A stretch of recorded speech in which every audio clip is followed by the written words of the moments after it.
शर्मिंदगी बढ़ा रहा है। इस डबल आर टैक्स की तेलंगाना में हर तरफ चर्चा है कि तेलंगाना के जो उद्योगपति हैं, जो ठेकेदार हैं, उनको कुछ परसेंट डबल आर टैक्स पिछले दरवाजे से देना पड़ रहा है। आरोप है कि यहां टोटल जितनी वसूली होती है उसमें से एक खास हिस्सा डबल आर टैक्स के तौर पर काला धन दिल्ली जाता है। मुझे पता है आप सब ये डबल आर टैक्स से बहुत ही त्रस्त है। मुझे ज्यादा विस्तार में जाने की जरूरत नहीं है। आप समझ गए होंगे ये डबल आर कौन है। మిత్రులారా, తెలంగాణ సినీ పరిశ్రమలో త్రిబుల్ ఆర్ అనే సినిమా గొప్పదైన విషయం మనందరికీ తెలిసిందే. కానీ ఈరోజు తెలంగాణలో అంతకుముందు ఈరోజు డబుల్ ఆర్ ట్యాక్స్ పేరు మీద ఈరోజు పెద్ద ఎత్తున కూడా తెలంగాణలో చర్చ జరుగుతూ ఉన్నది. ప్రపంచమంతా కూడా గర్వపడితే త్రిబుల్ ఆర్ సినిమా వల్ల ఇప్పుడు మన దేశం సిగ్గుపడుతున్నది తెలంగాణలోని డబుల్ ఆర్ ట్యాక్స్ వల్ల. అందుకనే ఈరోజు డబుల్ ఆర్ ట్యాక్స్ ద్వారా ఏ పారిశ్రామికవేత్తల ద్వారా పెద్ద ఎత్తున ఈరోజు ఆ ట్యాక్స్ మీద వసూలు చేస్తున్నారో అందులో పెద్ద ఎత్తున ఇవాళ ఢిల్లీకి ఆ నల్ల దళాన్ని కప్పం కడుతూ ఉన్నారు ఈ తెలంగాణలోని ఈ అధికారులు. కాబట్టి ఈ యొక్క డబుల్ ఆర్ ట్యాక్స్ వల్ల విసిగిపోయిన తెలంగాణ ప్రజలు, మరి నేను ఎక్కువగా చెప్పదలుచుకోలేదు, ఈ డబుల్ ఆర్ ట్యాక్స్ ఎవరు వసూలు చేస్తున్నారో, ఎవరికి కప్పం కడుతున్నారో మీరు అర్థం చేసుకోవాల్సిందిగా మిమ్మల్ని నేను కోరుతా ఉన్నాను. भाइयों बहनों, अगर आपने ये डबल आर टैक्स पर लगाम नहीं लगाई तो ये 5 साल में आपको ऐसा बर्बाद कर देगा, तेलंगाना फिर खुद खड़ा नहीं हो पाएगा। पहले टीआरएस बीआरएस ने तेलंगाना को बर्बाद कर दिया, अब ये डबल आर वो भी बर्बाद करेगा। और इसलिए उसको लगाम लगाने के लिए इस बार तेलंगाना से सभी भाजपा को जिता करके दिल्ली भेजो तो वो डरेगा और लगाम रहेगी। మిత్రులారా, ఈ ప్రభుత్వం ఏదైతే కొత్త పంత ఎంచుకున్నదో డబుల్ ఆర్ ట్యాక్స్ పేరు మీద తెలంగాణను దోచుకుంటున్నది కాబట్టి తెలంగాణ పూర్తిగా వినాశనమయ్యే ప్రమాదం ఏర్పడుతున్నది. గతంలో బీఆర్ఎస్ కూడా ఏ రకంగా అవినీతికి పాల్పడి రాష్ట్రాన్ని దోచుకున్నదో, బీఆర్ఎస్ కాంగ్రెస్ ఇద్దరు తోడు దొంగలే, ఒక గూటి పక్షులే. కాబట్టి ఈ తెలంగాణ ప్రజలు విముక్తి కావాలంటే బీజేపీని గెలిపించాలి. త్వరలో తెలంగాణలో పెద్ద ఎత్తున బీజేపీ అభ్యర్థులను గెలిపించి తెలంగాణను ఆదుకోవాల్సిందిగా మీతో నేను విజ్ఞప్తి చేస్తా ఉన్నాను. साथियों, कांग्रेस पार्टी ने आपको लूटने के लिए एक और नया तरीका निकाला है। अगर कांग्रेस सरकार बनी तो ये लोग इनहेरिटेंस टैक्स लाने की बात कर रहे हैं, यानी आपकी जीवन भर की कमाई, आपने जो बचा करके रखा है, जिंदगी भर मेहनत करके जो कमाया है, और आपकी इच्छा है कि मरने के बाद ये आपकी संपत्ति, आपने जो कमाया है वो आपके संतानों को मिले। लेकिन कांग्रेस ऐसा टैक्स लाने वाली है कि अब आपने जो कमाया है वो पूरा का पूरा आपके बच्चों को नहीं दे सकेंगे। आधे से ज्यादा 55% ये कांग्रेस ने वसूल करने की योजना बना ली है। आपको कांग्रेस के इन खतरनाक इरादों से सावधान रहना है। మిత్రులారా, ఒకవేళ పొరపాటున కేంద్రంలో కాంగ్రెస్ ప్రభుత్వం వచ్చినట్టయితే మన వారసత్వ ఏదైతే సంపద ఉన్నదో ఆ సంపద నుంచి కొత్త రకం పంత ఎంచుకొని కాంగ్రెస్ పార్టీ ఇప్పుడు ట్యాక్స్ వసూలు చేస్తామంటున్నది. అది 55% మన సంపద నుంచి మన పిల్లలకు దక్కకుండా ఇవాళ కాంగ్రెస్ దాన్ని కాజేసేదానికి కుట్రలు కుతంత్రాలు పన్నుతా ఉన్నది. కాబట్టి ఈ భయానకమైనటువంటి నిర్ణయాల పట్ల మన ప్రజలందరూ కూడా అప్రమత్తంగా ఉండాలి. లేనట్లయితే మన తల్లిదండ్రులు సంపాదించినటువంటి ఈ ఆస్తిలో 55% ఈ కాంగ్రెస్ దోచుకునేదానికి ఇవాళ ఏదైతే పన్నాగం పడుతున్నదో మీరందరూ కూడా దీని పట్ల అప్రమత్తంగా ఉండాలని చెప్పి కూడా నేను మీ అందరికీ విజ్ఞప్తి చేస్తా ఉన్నాను. पहले बीआरएस ने तेलंगाना को लूटा और अब कांग्रेस वाले लूट रहे हैं। आप देखिए, बीआरएस ने कालेश्वरम प्रोजेक्ट का इतना बड़ा स्कैम किया। जब कांग्रेस विपक्ष में थी तो सरकार बनने के बाद इसकी जांच करने की बातें कर रही थी, लेकिन जैसे ही सरकार बनी कांग्रेस कालेश्वरम स्कैम की फाइलें दबाकर बैठ गई। और जब बीआरएस सत्ता में थी तब उन्होंने कैश फॉर वोट मामले की जांच को आगे नहीं बढ़ने दिया। మిత్రులారా, మొదట ఈ రాష్ట్రాన్ని బీఆర్ఎస్ ప్రభుత్వము ఏ రకంగా దోచుకున్నదో మనందరికీ తెలిసిందే.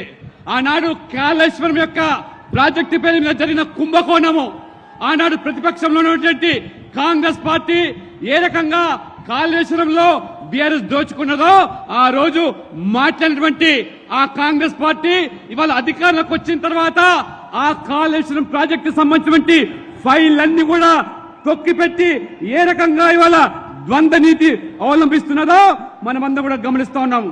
కాబట్టి ఈ విధంగా కాంగ్రెస్ ప్రభుత్వము ఏ రకంగా ఇద్దరు కూడా తోడు దొంగలు కాబట్టి ఒకరినొకరు కాపాడుకునేటువంటి ప్రయత్నాన్ని చేస్తా ఉన్నారు. కాబట్టి జాగ్రత్తగా ఉండమని చెప్పి నేను కోరుతా ఉన్నాను. कांग्रेस बीआरएस दोनों अलग नहीं बल्कि दोनों एक ही करप्शन रैकेट के मेंबर्स हैं। कांग्रेस बीआरएस का ये करप्शन रैकेट कहां तक फैला हुआ है ये दिल्ली के लीकर स्कैम से भी पता चलता है। दिल्ली में जिस पार्टी ने लीकर स्कैम किया उसमें बीआरएस के लोग शामिल निकले और उसी पार्टी से दिल्ली में कांग्रेस का अलायंस है। इसलिए जब इस स्कैम पर कार्रवाई हुई तो करप्शन रैकेट के ये सारे मेंबर्स एक दूसरे के समर्थन में आ गए। మిత్రులారా, కాంగ్రెస్ బీఆర్ఎస్ వేరు కాదని తోడు దొంగలని చాలా స్పష్టంగా చెబుతా ఉన్నాను. ఎందుకంటే ఈ కాంగ్రెస్ బీఆర్ఎస్ రెండు కూడా ఈ ర్యాకెట్ కమిటీలో ఇద్దరు కూడా సభ్యులే. ఢిల్లీలో జరిగిన మద్యం కుంభకోణంలో ఏ రకంగా ఒక పార్టీ అవినీతికి పాల్పడితే ఆ పార్టీతో కలిసి ఈ బీఆర్ఎస్ ప్రభుత్వం ఏ రకంగా మద్యం కుంభకోణంలో పాల్పడ్డదో అటువంటి పార్టీతో ఇవాళ బీఆర్ఎస్ ఆ రకంగా అలయన్స్ లో కొనసాగుతూ ఉంటే మరి కాంగ్రెస్ పార్టీ ఏ రకంగా ఆ మద్యం కుంభకోణంలో ఉన్నటువంటి ఆ ఢిల్లీ పార్టీతో అనుబంధంగా ఉంటే ఇవాళ బీఆర్ఎస్ వేరు కాదనే విషయాన్ని, కాంగ్రెస్ వేరు కాదనే విషయాన్ని తెలుసుకోవాల్సి నేను కోరుతా ఉన్నాను. बीजेपी किसान कल्याण को प्राथमिकता देती है, लेकिन कांग्रेस हमारे अन्नदाता को भी धोखा देने में पीछे नहीं है। तेलंगाना में कांग्रेस ने सरकार बनने के 100 डेज के भीतर किसानों का कर्ज माफ करने का वादा किया था। वो वादा आज तक पूरा नहीं हुआ। पैडी पर 500 रुपये पर क्विंटल देने का वादा भी इन्होंने किया था। अब ये उस वादे के बारे में भी मुंह पे ताला लगा दिया है, बोलने को तैयार नहीं है। మిత్రులారా, భారతీయ జనతా పార్టీ రైతులను అన్నదాతగా భావిస్తూ వారు భగత్ స్వరూపులుగా ఇవాళ మన ప్రభుత్వం వాళ్ళను కొనియాడుతూ ఉన్నది. కానీ ఇవాళ కాంగ్రెస్ ఏ రకంగా రైతులను మోసం చేస్తా ఉన్నదో తెలంగాణలో మీరు చూస్తా ఉన్నారు. ఎన్నికల ముందు రైతుల యొక్క 2 లక్షల రుణాన్ని మాఫీ చేస్తామని 100 రోజుల్లో పూర్తి చేస్తామని చెప్పారు. కానీ వాళ్ళ 100 రోజులు పూర్తయిపోయింది. రైతులను ఈ రకంగా మాఫీ చేయకుండా రుణాన్ని మోసం చేస్తున్నారని మనం చూస్తున్నాం. వరి మీద 500 బోనస్ ప్రకటిస్తామని చెప్పినటువంటి ఈ కాంగ్రెస్ ప్రభుత్వము రేవంత్ రెడ్డి గారు ఇవాళ 100 రోజులు గడువు అయిపోయింది. బోనస్ ఇవ్వకుండా ఏ రకంగా ఇవాళ మోసం చేస్తుందో గమనించాల్సిందిగా మిమ్మల్ని కోరుతా ఉన్నాను. साथियों, कांग्रेस को ताकत गरीब को गरीब बनाए रखने से मिलती है। तेलंगाना के मेरे नौजवान साथियों, आपका प्यार इतना है, आपका उत्साह इतना है,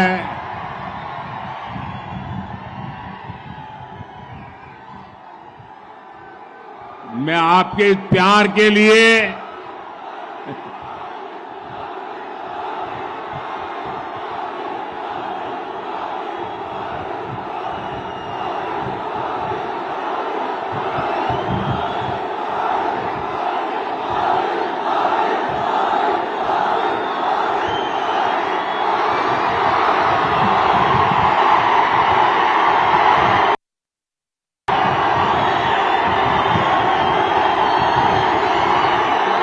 साथियों,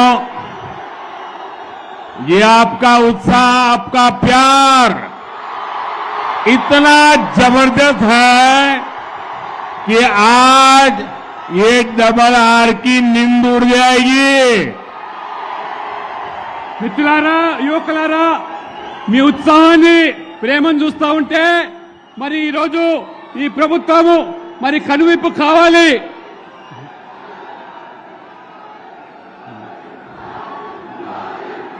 साथियों, कांग्रेस को ताकत गरीब को गरीब बनाए रखने से मिलती है। इसलिए गरीब, दलित, पिछड़ा और आदिवासी हो या देश की महिलाएं हो, कांग्रेस ने कभी उन्हें आगे बढ़ने नहीं दिया। कांग्रेस राज में नारी शक्ति ने जन्म से लेकर जीवन तक हर जगह तकलीफ उठाई है। बेटी पैदा होती थी तो उसकी पढ़ाई सबसे कठिन चुनौती होती थी। स्कूलों में शौचालय न होने से बेटियों को स्कूल बीच में ही छोड़ना पड़ता था और इसलिए हमने बेटी बचाओ बेटी पढ़ाओ अभियान शुरू किया। हर स्कूल में बेटी के लिए अलग टॉयलेट बनवाए। अब बेटियां भी शिक्षा में भी आगे बढ़ रही है। आज पीएम आवास में बनने वाले घर भी मुख्य रूप से महिलाओं के नाम पर ही दिए जा रहे हैं। మిత్రులారా, కాంగ్రెస్ పార్టీ ఎప్పుడు పేదలను పేదవాళ్ళుగానే మార్చడానికి ప్రయత్నం చేశారు. దళితులు, ఆదివాసీలు, వెనుకబడ్డ వర్గాలు, మహిళలు ఏ రకంగా వెనక్కి నెట్టేశారో, నిర్లక్ష్యం చేశారో మీరందరూ చూశారు.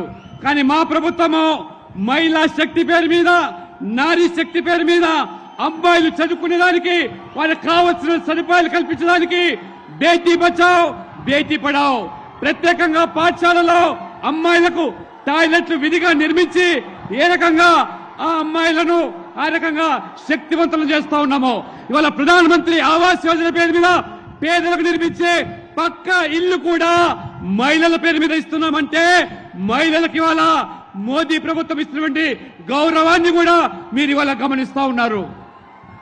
साथियों, कांग्रेस सरकारों में महिलाओं के अधिकार ही खतरे में नहीं पड़े, महिलाओं की सुरक्षा भी खतरे में पड़ी है।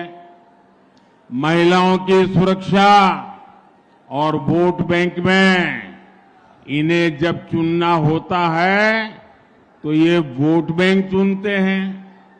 बीजेपी के लिए महिलाओं की सुरक्षा, महिलाओं का सम्मान ये सर्वोपरि है।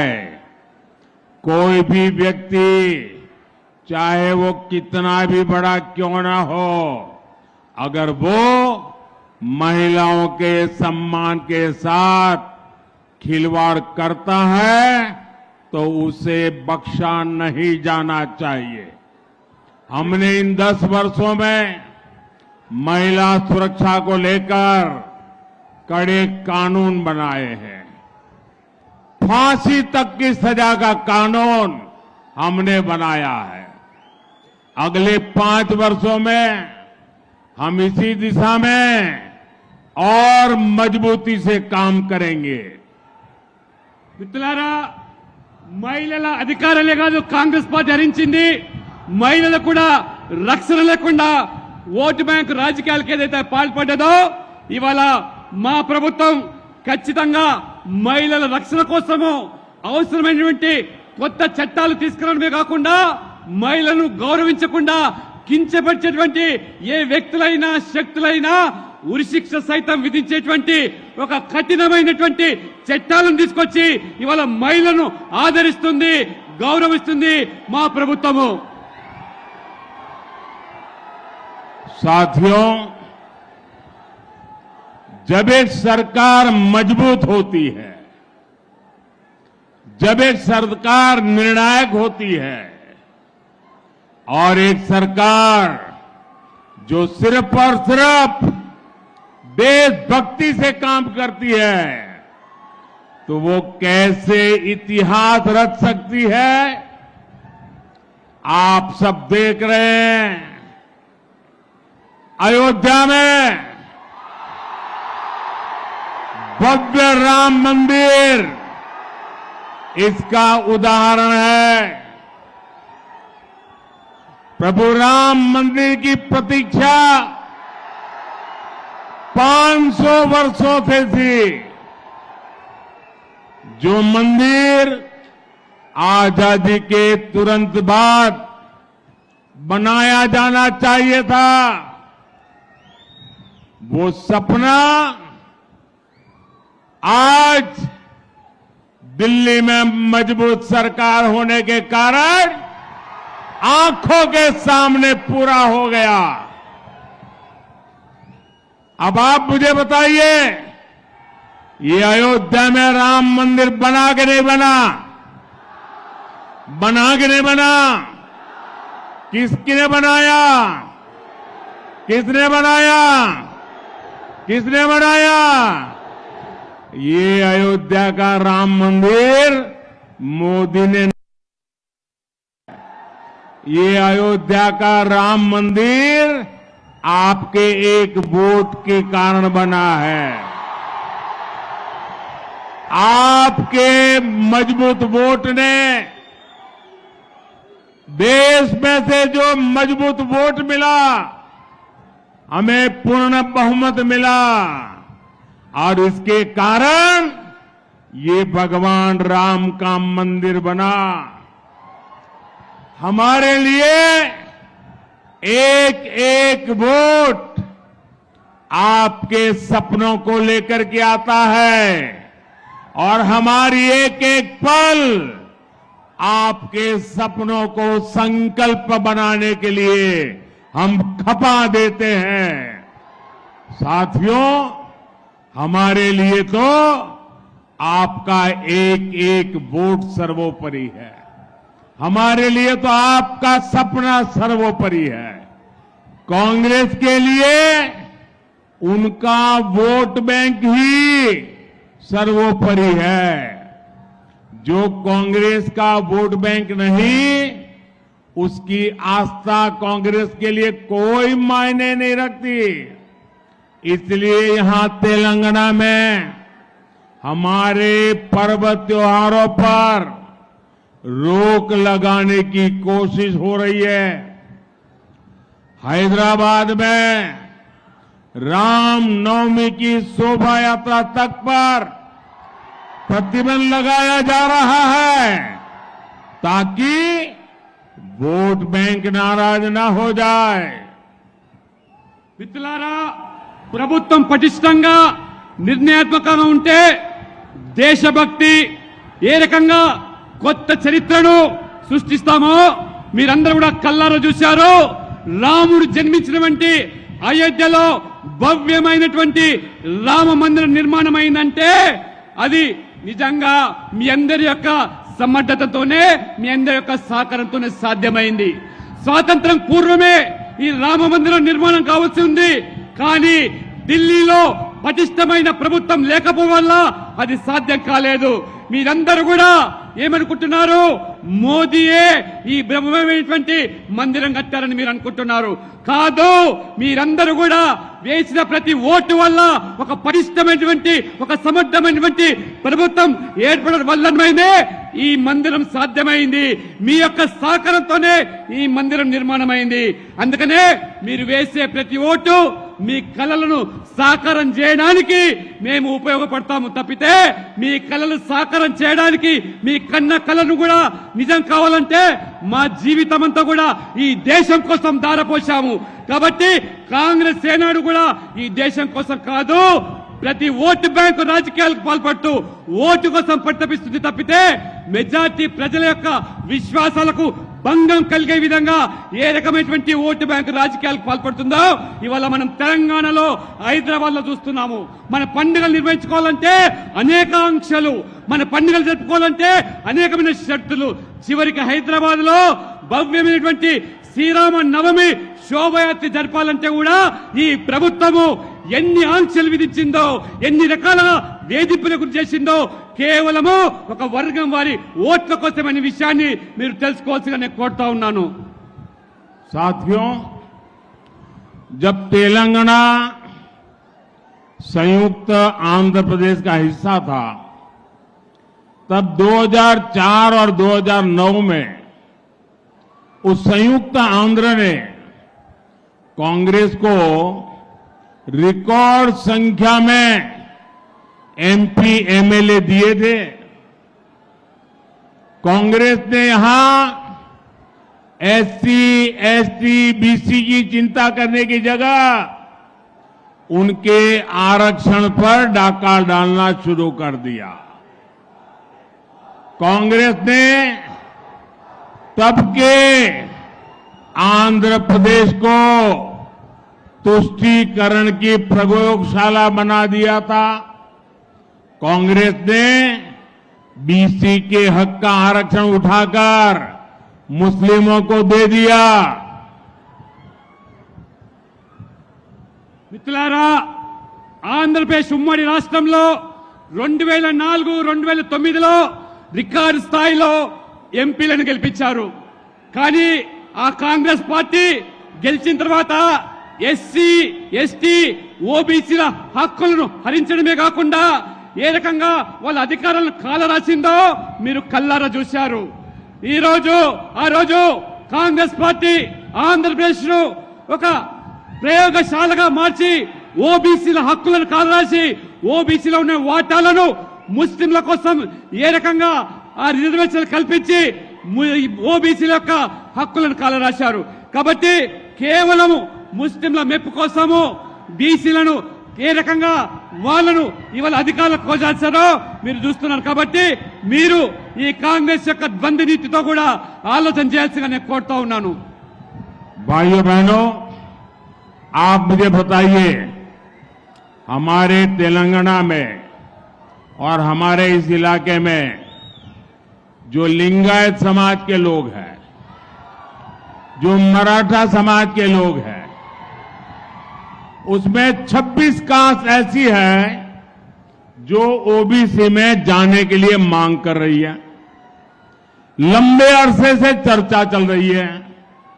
ये कांग्रेस वालों को हमारे मराठी भाई बहन या हमारे लिंगायत भाई बहन इन 26 जातियों को ओबीसी बनाना मंजूर नहीं है, लेकिन मुसलमानों को रातों रात ओबीसी बना देते हैं. మిత్రులారా, తెలంగాణలో మీరందరూ ఆలోచన చేయండి. ఒక పెద్ద సమాజం లింగాయత్ సమాజము, మరాఠా సమాజము ఈ తెలంగాణలో అయితే ఉన్నారో వాళ్లకు న్యాయం చేయకుండా దాదాపు ఇంకా 26 బీసీ కులాలు కేంద్ర జాబితాలో చేరాల్సిన అవసరాన్ని కాంగ్రెస్ పార్టీ ఏ రకంగా విస్మరించి కేవలము రాత్రికి రాత్రి ముస్లింలను ఓబీసీ జాబితాలో చేర్చి ఇవాళ లింగాయతులను మరాఠీలను కాకుండా 26 బీసీ కులాలను కేంద్ర జాబితాలో చేర్చకుండా ముస్లింలను చెప్పించేటువంటి ప్రయత్నాలకు ఏ రకంగా కాంగ్రెస్ పూనుకున్నదో ఒక్కసారి మీరందరూ కూడా గమనించాల్సిగా నేను కోరుతా ఉన్నాను. हमारा बंजारा समाज जब भी हमारे बंजारा समाज को देखें, सेवालाल महाराज की हमें पुण्य स्मृति हो जाती है. आपने कभी बंजारा समाज में क्रिमिनल हुए ऐसा सुना है क्या? सेवाभावी लोग हैं, समाज में अच्छी जिंदगी जीने वाले लोग हैं, लेकिन उस बंजारा समाज की भी आशा अपेक्षाओं पर टीआरएस, बीआरएस, कांग्रेस सबने पानी फेर दिया है. మిత్రులారా, మన యొక్క తెలంగాణలో బంజారా సమాజం అంటే లంబాడీ సమాజం, ఏదైతే ఆరాధ్య దైవంగా భావించేటువంటి ఆ సేవాలాల్ యొక్క ప్రభుకు మనమందరం కూడా ఏ రకంగా మరి మనస్పూర్వకంగా గౌరవిస్తామో అటువంటి సమాజం నుంచి వచ్చినటువంటి ఈ యొక్క బంజారాలు, లంబాడీలు ఎంతో గౌరవప్రదమైనటువంటి జీవితాన్ని గడిపేటువంటి వాళ్లను నేరస్తులుగా పరిగణించేటువంటి గత కాంగ్రెస్ బీఆర్ఎస్ లు ఏ రకంగా వాళ్ళ జీవితాలతో చెలగాటమాడాయో ఈ రెండు పార్టీలు ఆ సమాజాన్ని కూడా పూర్తిగా వంచించి దగా చేసి మోసం చేశాయి. भाइयों बहनों, ये इतने बड़े संविधान लेकर के दुनिया को मूर्ख बनाने वाले लोग, रात दिन आरक्षण के नाम पर झूठ बोलने वाले लोग, ये हमारे तेलंगाना में मादिगा समाज पर क्या बीती है. और मैंने मादिगा समाज को वादा किया हुआ है, मैं उनके लिए लड़ाई लड़ूंगा. और हमारे दलित भाई बहनों में जो वर्गीकरण की मांग है वो उनका हक है, उसको वो मानने को तैयार नहीं है. మిత్రులారా, పొద్దున్న లేస్తే ఈ పార్టీలు రాజ్యాంగం గురించి లేకపోతే రిజర్వేషన్ల గురించి దుష్ప్రచారం చేస్తూ తప్పుడు ప్రచారం చేస్తూ ప్రజలు మోసం చేస్తూ ఉన్నాయో, సామాజిక న్యాయం అంటే ఆ సామాజిక న్యాయాన్ని కట్టుబడి ఉన్న నేను ఈ రోజు సమాజంలో ఉన్నటువంటి మాదిగలకు న్యాయం చేయడానికి ఎస్సీ వర్గీకరణ కోసము కట్టుబడి ఉన్నానని చెప్పి వాళ్ళలో ఒకరిగా నేను ఈ పోరాటానికి అండగా ఉంటానని చెప్పి భరోసా కల్పిస్తున్నాను, హామీ ఇస్తున్నాను.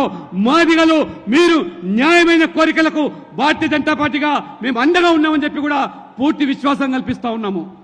साथियों, एक कांग्रेस पार्टी को जन्म से ही ये हमारे संविधान के प्रति नफरत है. जो संविधान बाबा साहब अंबेडकर ने दिया था, अगर वो संविधान की प्रत देखें, वो संविधान की प्रत देखे तो उसके ऊपर एक एक पत्ते पर रामायण महाभारत का चित्रांकन है। हमारी संस्कृति, हमारी परंपरा का चित्र है उस पर, और हमारे संविधान की, भारत की महान सांस्कृतिक विरासत के साथ उसको कड़ी रूप से जोड़ने का एक अद्भुत प्रयास था। लेकिन कांग्रेस पार्टी ने सबसे पहला काम किया, जब संविधान की वो पहली प्रत कपबोर्ड में रख दी और फिर जो संविधान देश के सामने रखा, भारत की महान संस्कृति और परंपरा की जो लिंक थी, जहां से संविधान आगे बढ़ना था, उस लिंक को तोड़ दिया। वो सारे चित्र हटा दिए और खोखा बना करके रख दिया। पहले ही दिन उन्होंने संविधान का अपमान करना शुरू कर दिया था। మిత్రులారా, కాంగ్రెస్ మొదటి నుంచి కూడా జన్మత మన రాజ్యాంగం పట్ల గాని, డాక్టర్ బాబాసాహెబ్ అంబేద్కర్ పట్ల గాని ఏమాత్రం కూడా గౌరవం లేకుండా రాజ్యాంగంలో ప్రతిసారి కూడా ఏ రకంగా అవమానపరిచే విధంగా వ్యవహరించారో మనం చూస్తూ వస్తా ఉన్నాము. రాజ్యాంగంలో రచించినటువంటి దాంట్లో ప్రతి పేజీలో కూడా రామాయణము, మహాభారతము ఏ రకంగా మన భారత యొక్క జీవిత సంస్కృతితో ముడిపడి ఉన్నటువంటి ఆ యొక్క లింక్ ను ఈ యొక్క కాంగ్రెస్ పార్టీ, ఈ కాంగ్రెస్ ప్రభుత్వం ఏ రకంగా దాన్ని తుడిచివేసే ప్రయత్నం చేసిందో, మొదటగానే అంబేద్కర్ గారు గొప్ప ప్రయత్నం చేసి మహాభారత్లో రామాయణం జోడించి ఆ యొక్క మరి సంస్కృతిని వెలుగులోకి తీసుకొచ్చే ప్రయత్నం చేస్తే, ఈ కాంగ్రెస్ ప్రభుత్వము బుద్ధిపూర్వకంగానే, ఉద్దేశపూర్వకంగానే ఆ యొక్క రామాయణాన్ని, మన సంస్కృతిని ఆ రకంగా విడదీసి ఏ రకంగా రాజకీయాలకు పాల్పడుతుందో మనం గమనిస్తా ఉన్నాము. ये शाहजादे के दादी के पिताजी, देश के पहले प्रधानमंत्री, उन्होंने ये पाप किया था। उसके बाद उनकी दादी की बारी आई। उनकी दादी ने संविधान को चूर चूर कर दिया, देश में आपातकाल लगाया, देश के लोकतंत्र को ताले में बंद कर दिया, देश के लाखों लोगों को जेलों में बंद कर दिया, अखबारों को ताले लगा दिए। संविधान का घोर अपमान पहले प्रधानमंत्री उनकी दादी के पिताजी ने किया, फिर बड़ा अपमान उनकी दादी ने किया। మిత్రులారా, ఈ యువరాజు ఏదైతున్నాడో ఆ యువరాజు ముత్తాత మొదటి ప్రధాని ఈ రాజ్యాంగాన్ని ఏ రకంగా అవహేళన చేశారో, అవమానపరిచారో పూర్తి బాధ్యులు వారే. వారి తర్వాత వీరి నానమ్మ ఏ రకంగా ఆ రాజ్యాంగాన్ని ఏ రకంగా తూట్లు పట్టిందో, తమ రాజకీయ అవసరాల కోసం ఏ రకంగా రాజ్యాంగాన్ని సమయానికి మార్చివేసిందో, సమయానుబద్ధంగా ఎమర్జెన్సీని విధించి ఏ రకంగా మొత్తం రాజ్యాంగాన్ని అవమానపరచడమే కాకుండా ఏ రకంగా రాజ్యాంగాన్ని చులకన చేసినటువంటి చరిత్ర ఈ కుటుంబ సభ్యులది, ఈ యువరాజా తాత ముత్తాతలది, నానమ్మది అనే విషయాన్ని మీరు తెలుసుకోవాల్సిన కోరుతా ఉన్నాను. तीसरा पाप, इनके पिताजी जब प्रधानमंत्री थे शाहजादे के, उन्होंने एक ऐसा कानून लाने की कोशिश की। ये संविधान की बातें करने वाले जरा अपने जरोखे में देख ले, उन्होंने ऐसी बातें की, देश के मीडिया को, देश के अखबारों को डराने के लिए एक ऐसा भयंकर कानून लाए। देश का सारा मीडिया मैदान में आ गया, देश का विपक्ष मैदान में आ गया, संविधान के रक्षक भारतीय जनता पार्टी के लोग मैदान में आ गए और उनके पिताजी को झुकना पड़ा। और वो जो संविधान पे खिलवाड़ की कोशिश करती थी, वो उनको रोकना पड़ा। ये संविधान को उनके परिवार के 3 लोगों ने तबाह कर दिया है। మిత్రులారా, వీళ్ళు చేసిన పాపాలు సామాన్య పాపాలు కాదు. వారు చేసినటువంటి 3వ పెద్ద పాపం ఏదైతుందో, ఆ రోజు ఏ రకంగా మీడియాను, పత్రికలను, వాళ్ళ స్వేచ్ఛను, స్వతంత్రాన్ని హరింపజేసి వాళ్ళ మీద ఏ రకంగా ఒత్తిడి తీసుకొచ్చారో, వాళ్ళను ఏ రకంగా లొంగదీసే కుట్రలు పన్నారో, కానీ ఆనాడు ఈ భయానక చట్టాలను ఎదిరించింది, పోరాటం చేసింది ఆనాడు ప్రతిపక్షాలు. ఆ రకంగా భారతీయ జనతా పార్టీ ఈ ప్రజాస్వామ్యాన్ని కాపాడడానికి సర్వంగా పోరాటం చేసి అన్ని విధాలు కూడా ప్రజాస్వామ్యాన్ని, రాజ్యాంగానికి పరిరక్షణకు పాటుపడింది భారతీయ జనతా పార్టీ. తప్పితే రాజ్యాంగం గురించి మొసలి కన్నీరు గార్చేటువంటి ఈ పార్టీలు ఏ రకంగా పాపాలు చేశాయో ఒక్కసారి ఆలోచన చేయండి. उसके बाद संविधान से सरकार का जन्म होता है. सरकार की कैबिनेट अत्यंत महत्वपूर्ण इकाई होती है. भारत के संविधान ने उसको संरक्षण दिया हुआ है. मनमोहन सिंह जी की सरकार की कैबिनेट ने एक निर्णय किया. उस निर्णय को ये शाहजादे ने पत्रकार वार्ता करके भारत के संविधान से बनी हुई कैबिनेट के निर्णय को खुले आम चीरे चीरे कर दिया था. और वो संविधान के रक्षण की बातें करते हमारे सामने. మిత్రులారా, ఏ రాజ్యాంగం ద్వారా ప్రజాస్వామికంగా ఎన్నికల ప్రక్రియ ద్వారా ఏర్పడే ప్రభుత్వం ఏదైతే ఉంటుందో ఆ ప్రభుత్వం యొక్క అధినేత ప్రధానమంత్రి మన్మోహన్ సింగ్ గారు ఒక నిర్ణయాన్ని తీసుకొని చట్ట రూపంలో ఒక బిల్లు తీసుకొస్తే ఈ యువరాజు ఏ రకంగా ప్రధానమంత్రిని, రాజ్యాంగాన్ని, ప్రభుత్వాన్ని అవమానపరిచే విధంగా, ఏలన చేసే విధంగా పత్రికా విలేకరుల ముందేనే, పత్రికా సమావేశంలోనే ఆ బిల్లును ముక్కలు ముక్కలు చేసి చించివేసి కేవలము ఈ ప్రజాస్వామ్యాన్ని, ప్రధానమంత్రిని, ప్రభుత్వాన్ని కాదు మొత్తం రాజ్యాంగాన్ని అవమానపరిచినటువంటి ఈ ప్రభుత్వుడు, ఈ యువరాజు రాహుల్ గాంధీ అనే విషయాన్ని మనం గమనించాలి. साथियों, इतना ही नहीं, भारत का संविधान बना तब देश के विद्वान लोग संविधान सभा में थे और उसमें कोई आरएसएस, जनसंघ, भाजपा तो जन्मा ही नहीं था. उस संविधान सभा में चर्चा हुई, महीनों तक चर्चा चली. डॉक्टर बाबा साहब आंबेडकर ने अपने विचार रखा और संविधान सभा ने निर्णय किया कि धर्म के आधार पर इस देश में कोई आरक्षण नहीं होगा. आरक्षण दलितों, आदिवासी, ओबीसी के लिए ही होगा, औरों के लिए नहीं होगा. लेकिन आज ये शाहजादे और उनकी चौकड़ी बाबा साहब आंबेडकर की पीठ में छुरा भोंक रही है, भारत के संविधान को रफा दफा कर रही है और वो बेईमानी करके पिछले दरवाजे से धर्म के आधार पर अपनी वोट बैंक को मजबूत करने के लिए दलितों का हक छीनने जाए, आदिवासियों का हक छीन रहे हैं, ओबीसी का हक छीन रहे और अपनी वोट बैंक को धर्म के आधार पर आरक्षण देने का खेल खेल रहे हैं.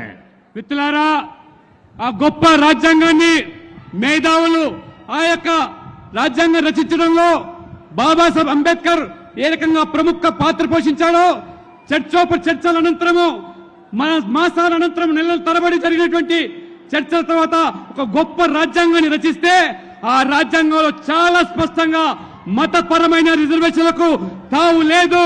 ఏదైనా సామాజికంగా వివక్షకు గురైనటువంటి ఎస్సీ, ఎస్టీ, బీసీలకు మాత్రమే రిజర్వేషన్ల సౌకర్యాన్ని కల్పిస్తే ఇవాళ ఈ యువరాజు కేవలం ఓటు బ్యాంక్ రాజకీయాల్లో భాగంగా ఈ ఎస్సీల, ఎస్టీల, బీసీల హక్కులను కాలరాస్తూ వాళ్ళ అధికారాలను ఏ రకంగా హరింపజేస్తూ దొడ్డిదారిన ఇవాళ మతపరమైన రిజర్వేషన్లు ప్రవేశపెట్టి మతాన్ని ఆధారంగా చేసుకుని రాజకీయాలు నడుపుతూ ఈ బీసీలను, ఎస్టీలకు అన్యాయం చేస్తున్నటువంటి ఈ యొక్క పార్టీ ఓటు బ్యాంకు రాజకీయాలు పాల్పడుతూ రాజ్యాంగాన్ని సైతం కూడా అవమానపరుస్తున్నటువంటి పార్టీ ఈ కాంగ్రెస్ పార్టీ. ये कांग्रेस वाले जरा कान खोलकर सुन लो. ये मोदी संविधान मेरे लिए मेरा धर्म ग्रंथ है. मेरी सरकार चलाने के लिए मेरा धर्म ग्रंथ है। और तुम्हें तो मालूम नहीं है, जब भारत के संविधान को 60 साल हुए, इस देश में अकेला मैं मुख्यमंत्री था, अकेला गुजरात का मुख्यमंत्री था जिसने संविधान के 60 साल का उत्सव मनाया था। मैंने सुरेंद्रनगर में हाथी के ऊपर हमारे संविधान को रखा था और संविधान का सम्मान करते हुए जुलूस निकाला था। और उस राज्य का मुख्यमंत्री हाथी पर नहीं बैठा था, संविधान हाथी पर बैठा था और मोदी पैदल चल रहा था ताकि संविधान का सम्मान हो। మిత్రులారా, నేను కాంగ్రెస్ వాళ్ళకు సవాల్ చేస్తున్నాను. మీరు కాచుకోండి, వినండి, చెవులుంటే. ఈ రోజు ఈ రాజ్యాంగం అంటే ఇదొక పవిత్ర గ్రంథంగా భావించే నేను, ఆనాడు దేశంలో ఒకే ఒక ముఖ్యమంత్రి గుజరాత్ గా నేను ఆనాడు 60 సంవత్సరాల రాజ్యాంగం రచించినటువంటి సందర్భంగా ఒక గొప్ప పండుగగా వైభవంగా ఉత్సవాలు గుజరాత్ లో నిర్వహిస్తే ఏనుగు మీద ఊరేగింపు, ఈయన ముఖ్యమంత్రిగా మోదీగా నేను ఊరేగింపులో ఆ ఏనుగు మీద కూర్చొని ఊరేగించలేదు. ఆ పవిత్రమైన గ్రంథాన్ని ఏనుగు మీద కూర్చోబెట్టి ఊరేగించి నేను కాలి నడకన భారీ ఊరేగింపు నిర్వహించి ఆ పవిత్ర గ్రంథాన్ని గౌరవించినటువంటి వ్యక్తిని, ఆ రాజ్యాంగం అంటే అది పవిత్ర గ్రంథంగా భావించే నేను, ఇది మోదీ అనేటువంటి విషయాన్ని కాంగ్రెస్ తెలుసుకోవాల్సిగా నేను కోరుతా ఉన్నాను. साथियों, मेरा समर्पण देश के संविधान के शब्दों के प्रति, देश की संविधान की भावनाओं के प्रति 2014 में देश ने मुझे चुन करके संसद में भेजा और जब मैं पहले दिन संसद में गया तो संविधान का प्रतिबिंब हमारे देश की संसद होती है और पहले ही जाकर के मैंने संसद के सामने सर झुकाया, अपना माथा टेका। बाद में मैंने कदम पार्लियामेंट पे रखा था क्योंकि संविधान के लिए हम समर्पित हैं। మిత్రులారా, రాజ్యాంగం పట్ల మాకున్నటువంటి గౌరవాన్ని మీరు శంకించాల్సిన అవసరం లేదు. నా జీవితం అంతా కూడా ఈ దేశం కోసము, ఈ ధర్మం కోసము, ఈ యొక్క రాజ్యాంగం కోసము సమర్పించిన వ్యక్తిని నేను. మొదటిసారిగా పార్లమెంట్ సభ్యునిగా నేను గెలిస్తే ఆనాడు నాకు రాజ్యాంగం పట్ల, ప్రజాస్వామ్యం పట్ల ఉన్నటువంటి గౌరవాన్ని వెలిపించడానికి పార్లమెంట్ లో మొదటి అడుగు పెట్టినప్పుడు నేను ఆ పార్లమెంటు ఆ భవనం ముందు మోకరిల్లి నమస్కరించి ఆ రాజ్యాంగాన్ని, ప్రజాస్వామ్యాన్ని, ఆ పవిత్రమైనటువంటి పార్లమెంటు భవనాన్ని గౌరవించి ఏ రకంగా నేను పార్లమెంట్ సభ్యునిగా కొనసాగానో మీరందరూ కూడా తెలిసిన విషయమే. 2019 में जब आपने मुझे दूसरी बार प्रधानमंत्री बनने का अवसर दिया और जब मुझे एनडीए ने अपना नेता चुना तो कार्यभार संभालने से पहले मैंने पार्लियामेंट के सेंट्रल हॉल में संविधान की किताब ला करके रखी थी। पहले मैंने जाकर के संविधान के सामने मारा माथा टेका, जैसे आप गीता, रामायण, महाभारत के सामने टेकते हो, जैसे कुरान, बाइबल के सामने रखते हो, मैंने संविधान के सामने अपना माथा टेका। उसके बाद 2019 में कार्यभार संभालने के लिए मैंने अपना भाषण दिया था। ये मोदी का संविधान के प्रति समर्पण है।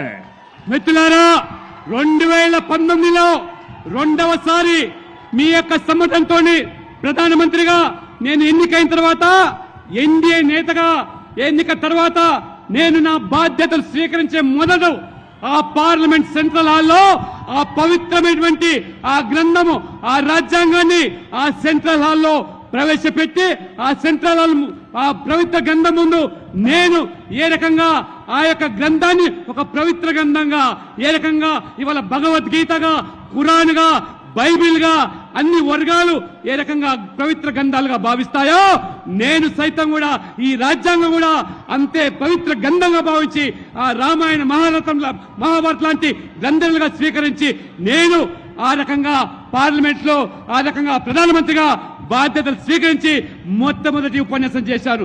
ఇవాళ మోదీ గారిని రాజ్యాంగం పట్ల శంకించేటువంటి ఈ శక్తులు వ్యక్తులు ఈ దేశ పట్ల వారికి ఉన్నటువంటి కట్టుబడి చిత్తశుద్ధి ఏమిటో దేశ ప్రజలు గమనిస్తున్నారని చెప్పి నేను మీకు తెలియజేస్తా ఉన్నాను. ये सत्ता भूख में डूबा हुआ ये शाही परिवार कांग्रेस पार्टी के संविधान को, देश का संविधान छोड़ो, कांग्रेस पार्टी के संविधान को भी मानने को तैयार नहीं है. उसको भी उन्होंने डस्टबिन में डाल दिया है. सीताराम केसरी कांग्रेस पार्टी के अध्यक्ष थे, रातों रात उनको बाथरूम में बंद कर दिया गया, उठा करके फुटपाथ पर फेंक दिया और संविधान की परवाह किए बिना कांग्रेस पार्टी पर ये शाही परिवार ने कब्जा कर लिया. साझादे जरा बोलने से पहले 50 बार सोचना शुरू करो. ఈ రాజవంశీయులు అధికార దాహంతో ఏ రకంగా మన రాజ్యాంగాన్ని అవమానపరిచారో, మన రాజ్యాంగానే కాదు చివరికి వాళ్ళ పార్టీ అయినటువంటి కాంగ్రెస్ పార్టీ రచించుకున్నటువంటి ఆ యొక్క మరి రాజ్యాంగాన్ని కూడా ఏ రకంగా అవమానపరిచారో, వారి పార్టీ అధ్యక్షుడిగా ఉన్నటువంటి సీతారాం కేసరి గారిని బాత్రూమ్ లో బంధించి ఆ రకంగా వారి సోనియా గాంధీని అధ్యక్షురాలుగా చేయడానికి ఏ రకంగా ఆ పార్టీ యొక్క రాజ్యాంగాన్ని కూడా వారు అవమానపరిచారో ఇది వాళ్ళ చరిత్ర. ఇది వాళ్ళ యొక్క రాజ్యాంగం పట్ల వారికి పార్టీ విధానాల పట్ల ఉన్నటువంటి గౌరవం అనే విషయాన్ని దేశ ప్రజలు గమనించాల్సిగా నేను కోరుతా ఉన్నాను. ये संविधान के लिए नाम पर देश को मूर्ख बनाने के लिए निकले हुए. आपको पता होगा देश का पहला संविधान संशोधन उनके दादी के पिताजी पहले प्रधानमंत्री ने किया था और वो फ्री स्पीच पर ताले लगाने वाला किया था और आखिर में उन्होंने प्रेस पर प्रतिबंध लगाने वाला सुधार करने का प्रयास किया था. ये संविधान के प्रति इनकी भावना है. మిత్రులారా, ఈ రాజ్యాంగం పట్ల ఏదైతే ఇవాళ ముసలి కన్నీరు గారుస్తూ దుష్ప్రచారం చేస్తూ తప్పుడు ప్రచారం చేస్తున్నారో, ఇవాళ మా విధేయత పట్ల వాస్తవంగా మొదటిసారిగా ఈ యువరాజు ముత్తాత మొదటి అమెండ్మెంట్ ఏదైతే స్వేచ్ఛగా మాట్లాడేటువంటి ఈ భావనను పత్రిక ఆ యొక్క భావనను ప్రకటనను హరింపజేయడానికి మొదటి ఆ రాజ్యాంగాన్ని మార్చినటువంటి ఆ యొక్క కుటుంబము ఇది నెహ్రూ కుటుంబం అనే విషయాన్ని ఇది తెలుసుకోవాల్సిగా కోరుతా ఉన్నాను. इनका संविधान संविधान से कोई लेना देना नहीं है. ये शाही परिवार को सत्ता खुद के पास रहे तो सब कुछ अच्छा, लेकिन इस देश में सत्ता अगर उनके हाथ से चली जाए तो सब कुछ निकम्मा. ये वो लोग हैं जो पार्लियामेंट चलने नहीं देना चाहते. ये वो लोग हैं जो चुनाव में इलेक्शन कमीशन जो परंपरा है नियुक्ति की, अब इलेक्शन कमीशन पे सवाल उठाते हैं. ये लोग ईवीएम पर सवाल उठाते हैं और अब अपनी वोट बैंक के लिए संविधान को बदनाम करने पर निकले हैं. लेकिन कांग्रेस वाले सुन ले, उनके चट्टे बट्टे सुन ले, उनकी पूरी जमात सुन ले. जब तक मोदी जिंदा है,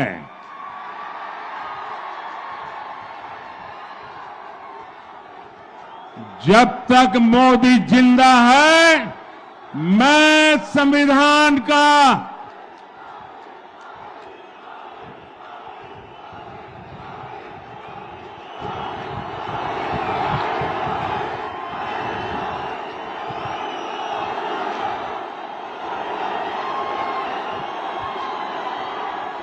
जब तक मोदी जिंदा है, मैं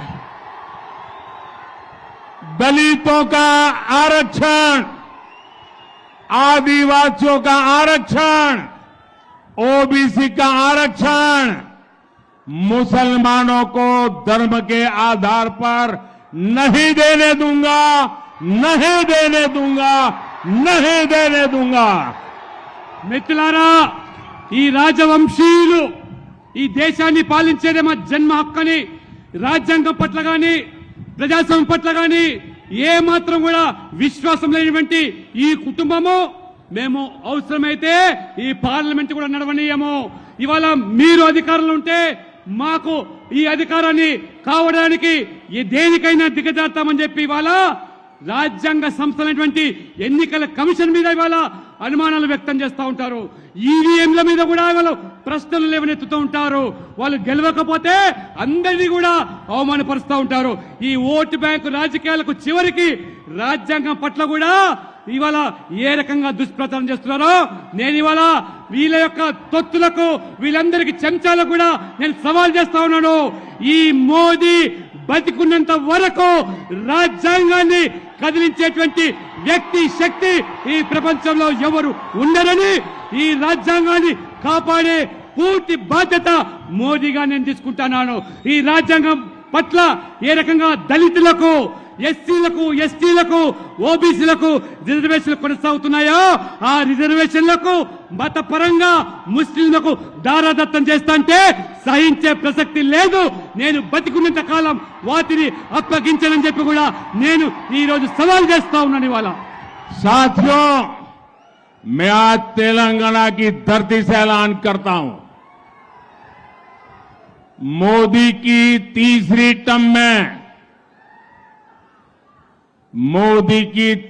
टर्म में ये वर्ष हमारे संविधान के 75 वर्ष हो रहे हैं. मैं इतने शान से संविधान का 75वां वर्ष मनाऊंगा और गली गली में जाकर के इनके पापों को खुला करके छोड़ूंगा. अब तो हर घर तक जाऊंगा. उन्होंने संविधान के साथ कैसा खिलवाड़ किया है, ये मेरी तीसरी टर्म में संविधान के 75 वर्ष बड़ी शान से मनाऊंगा, गाजे बाजे के साथ मनाऊंगा और इनके पापों को देश की गली गली में पहुंचा दूंगा.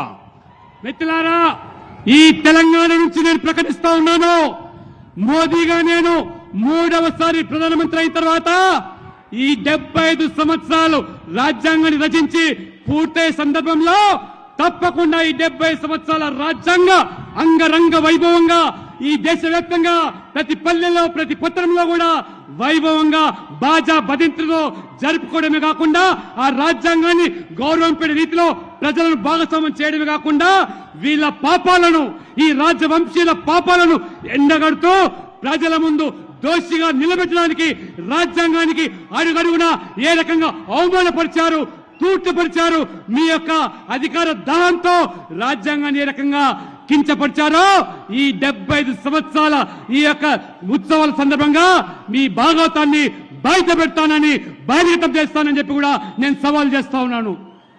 साथियों, ये लोग लोकतंत्र की एक भी बात मानने को तैयार नहीं.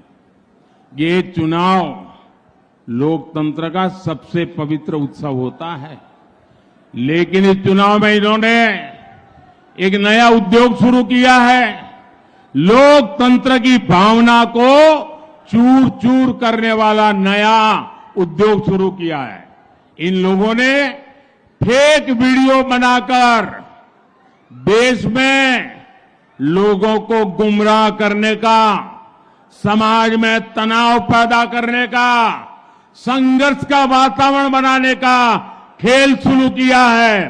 इसमें तेलंगाना कांग्रेस और खुद डबल आर का नाम सामने आ रहा है.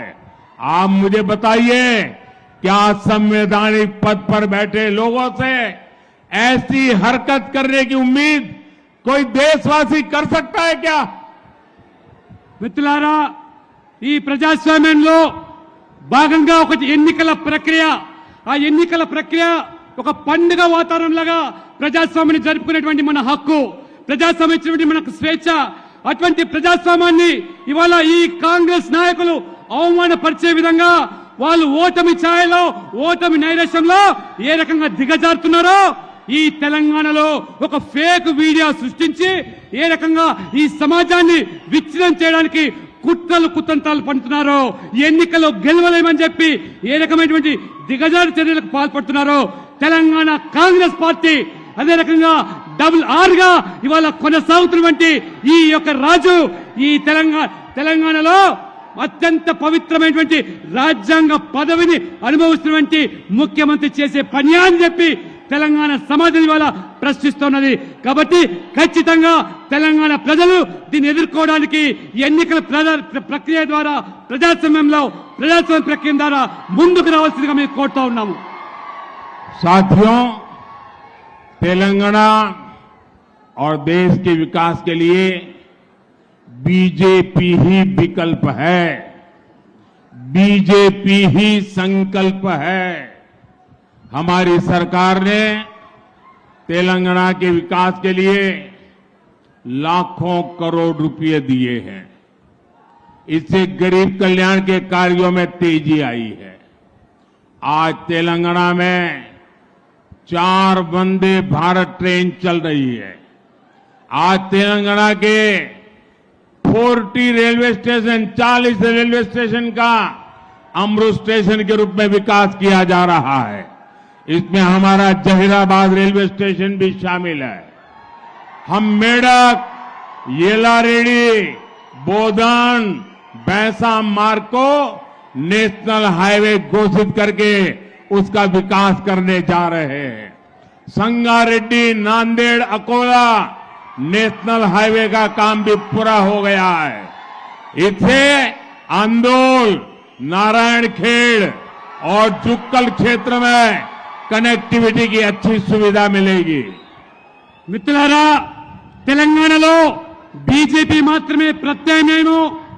ఇవాళ తెలంగాణ ప్రజలు బీజేపీ మీద ఉన్న విశ్వాసానికి అనుగుణంగా ఏ రకంగా తెలంగాణ అభివృద్ధికి బీజేపీ నిర్వచనమని ఇవాళ నేను స్పష్టం చేస్తా ఉన్నాను. ఇవాళ తెలంగాణకు 4 వందే భారత్ ఎక్స్ప్రెస్లు ఇవ్వడమే కాకుండా 40 రైల్వే స్టేషన్లు తెలంగాణలో ఈ ప్రభుత్వం ఇవ్వడమే కాకుండా ఇవాళ అమృత్ రైల్వే స్టేషన్ లో భాగంగా ఇవాళ జైరాబాద్ రైల్వే స్టేషన్ కూడా అందులో ఇవాళ మోదీ ప్రభుత్వం ఇవాళ అభివృద్ధికి నాంది పలికింది. అంతేకాకుండా ఇవాళ మెదక్, ఎల్లారెడ్డి, బాన్స్వాడ, బోధన్, బైన్సా నేషనల్ హైవే జాతీయ రహదారి కూడా ఇవాళ పూర్తిగా ఈ ప్రభుత్వము ఇవాళ అభివృద్ధి చేస్తా ఉన్నది. సంగారెడ్డి, నాందేడ్, అకోలా ఆ రకంగా ఆ పని కూడా పూర్తి చేస్తా ఉన్నది. అదే కాకుండా అందోల్, నారాయణఖేడ్, జుక్కల్ కూడా దాని కనెక్టివిటీ కోసం కూడా మార్గం సుగమనం చేస్తూ అభివృద్ధికి పెద్దపీట వేస్తూ జాతీయ రహదారులు కూడా ఏ రకంగా ఇవాళ ఈ ప్రభుత్వం పెద్ద ఎత్తున అభివృద్ధికి పాల్పడుతుందో ఇది వాస్తవం అని చెప్పి కూడా మీకు తెలియజేస్తా ఉన్నాను. भाई बहनों, बीजेपी के प्रयासों के बीच तेलंगाना में कांग्रेस केंद्र सरकार के कामों को रोकने में लगी हुई है. केंद्र सरकार ने देवी सरक्का और समक्का जनजातीय विश्वविद्यालय खोलने का फैसला किया, लेकिन राज्य सरकार जमीन नहीं दे रही है. मनोहराबाद, सिद्धपेट, सिरिसिल्ला, कोत्तापल्ली वहां रेल लाइन बनाने का काम भी यहां की राज्य सरकार रोक करके बैठी है. आप मुझे बताइए, जो कांग्रेस राजनीति के लिए तेलंगाना का विकास ठप करना चाहती है, उसे तेलंगाना से एक भी सांसद मिलना चाहिए क्या?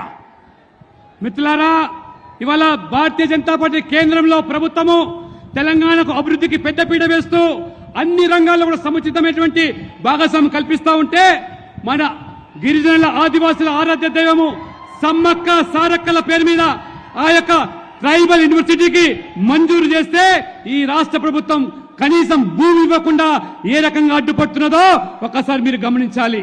మనోహరాబాద్, సిద్దిపేట, సిరిసిల్ల, కోటపల్లి రైల్వే లైన్ కూడా మంజూరు చేస్తే ఈ ప్రభుత్వం ఏ రకంగా అడ్డుపడుతున్నదో ఒకసారి మీరు ఆలోచన చేయండి. కేవలం ఇవాళ రాజకీయాల కోసము సంకుచితమైనటువంటి భావాలతో ఆలోచనతో తెలంగాణ అభివృద్ధిని ఈ ప్రభుత్వం ఏ రకంగా అడ్డుకుంటుందో, ఎన్ని విధాలుగా మేము లక్షల కోట్లు తెలంగాణకు ఇస్తా ఉంటే ఈ కాంగ్రెస్ పార్టీ ఈ యొక్క అభివృద్ధి నిరోధకులకు ఈ రాష్ట్రంలో ఒక్క పార్లమెంట్ సభ్యుడు కూడా గెలిపించాల్సిన అవసరం ఉందా అని చెప్పి నేను మిమ్మల్ని అడుగుతా ఉన్నాను. साथियों, आज ये इंडी अलायंस इतना हताश निराश हो चुका है कि उसे विपक्ष में अधिकृत विपक्ष बनने की भी उम्मीद खो चुका है। उतने लोग भी जीत करके नहीं आएंगे और शायद इतिहास में ये कांग्रेस का सबसे कम नंबर होगा पार्लियामेंट में।